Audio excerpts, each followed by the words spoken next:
My boss was very mad at me yesterday. He yelled at me, and totally unrelated, probably because Mars was in Gatorade, I was also fully erect. He called me into his office. He said, "Joe, please have a seat. I need to talk to you. I have a complaint here that says that you said some things in the break room yesterday, and I need some context. Can you tell me what happened?" I said, "I can and I will." I was in the break room, minding my own business, breaking stuff, and Eric and Arthur were there, and they were in the corner, laughing about something. And I was curious. I said, "Hey guys, what are you laughing about?" And they said, "Oh, we're just playing a game." I said, "I love games. Can I play?" They said, "Yeah, sure. We're just going to ask you a question." I said, "Okay, what's the question?" They said, "Joe, for $1 million, would you suck a dick?"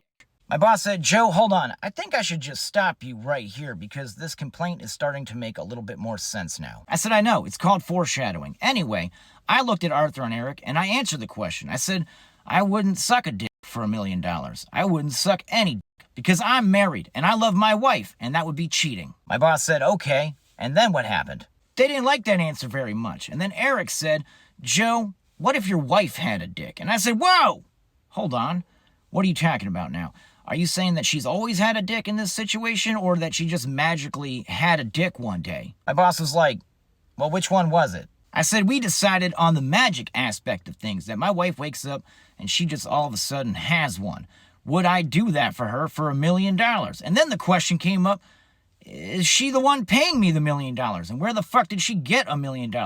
Or is this a third-party transaction and is somebody watching?" He said, "Joe, I don't think you understand how this game is played. The way it works is that they ask you if you would suck a dick for however many amount of dollars, and then eventually the number keeps going up until you say yes. And when you say yes, they call you gay." I said, "What? No, that wouldn't make me gay. That would make me a romantic. That's a woman's dick. That's my wife's dick. Doesn't matter." We couldn't stop laughing long enough to nail down the specifics of the scenario. And that's when Janet walked in. And she was like, "Hey, what are you guys laughing about?" And we said, "Oh, we're just playing a game." And she said, "Hey, I want to play." So I asked her. I said, "For $1 million.